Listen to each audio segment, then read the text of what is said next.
So I thought it might be helpful to make a video on palletizing retail packed items. And in this case, this is a bunch of brand new LCD monitors that I'm sending out on pallets to a customer. And there's a few things that I think are worth pointing out. Since these are retail packed items, the customer doesn't want them to come in fairly nice shape so they can, obviously resell them. And there's a few key points you want to keep in mind. The first thing is with the pallets, I can't show it on this one because I have stuff on it, but usually these slats are all nailed down. You want to make sure you go through all the nails on the slats and pound them down to make sure they're flush. And then ideally you also put a sheet of cardboard down, and that'll kind of help reduce the amount of damage that can be inflicted to the boxes or any other material that's fragile in general. And another thing you'll notice if you have a keen eye is that these monitors are kind of going every which way. And there's a good reason for that. And I'm going to climb up my little ladder here to show the top view. So regardless of what I do, this pallet wasn't going to take more than 10 monitors per layer. And I could have done them all this way, gone side to side, front to back with, 1, 2, 3, 4, 5, and then same thing on the other half. But the problem is you're not going to get a very stable pallet then, because then these are all going to be able to shift side to side. And you may not always be able to do this, but in my case, since I was able to differentiate how each layer was done, I did this little, swirly pattern or whatever, where I have some going one way and some going the other way. And you'll notice I've alternated which way. So on this top layer, I have the side-to-side ones, I guess, on this side of the pallet. But then down there, I kind of reversed it, put them on this side, and the front-to-back ones are on the other side. And what this has accomplished is it just makes everything more stable. So I'm not going to push too hard, but this is a solid unit now. Everything's kind of locked together. It's kind of like when you're building stuff with Legos. If you were building, like Lego houses growing up, where if you had it where all the seams are in a line, it might stay together, but you have a weak point. And another thing you'll notice I've done, which may or may not be necessary, but it's a nice touch, I've also put sheets of cardboard in between the layers. And that's just another way to kind of help keep them from shifting and sliding around. They probably would interlock just fine, surface to surface as it is. But now you got this big flat surface area that's consistent, so it's more friction to kind of hold everything together. So the next step with this pallet is going to be to wrap it, obviously.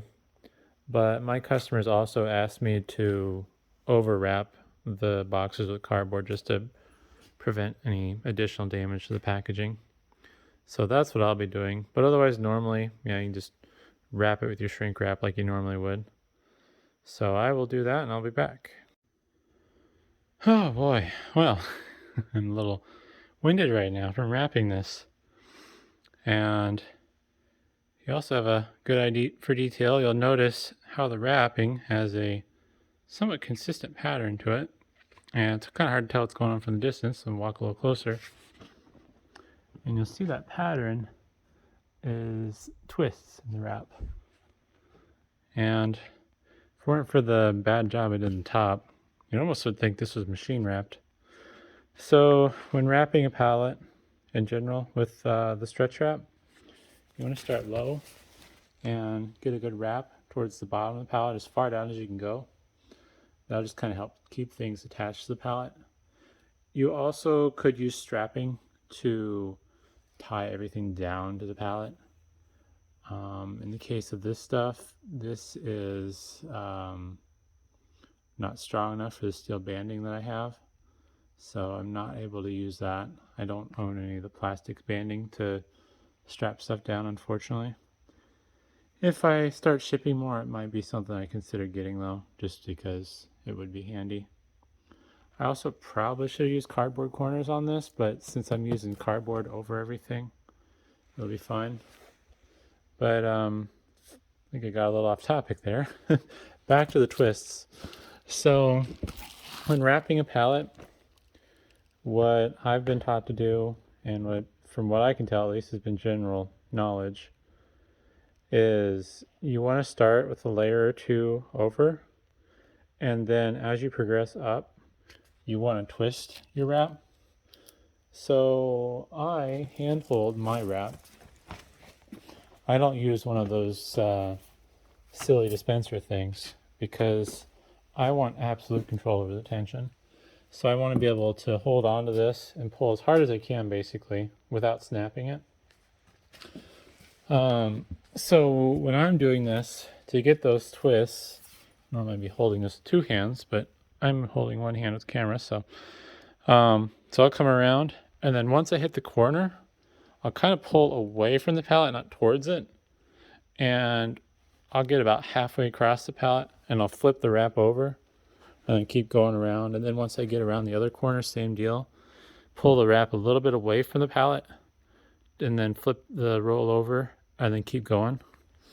And after you do that, if you don't already have it somewhat wrapped, what I'll do is I'll do a layer of non-twisted, and then you kind of work your way up progressively.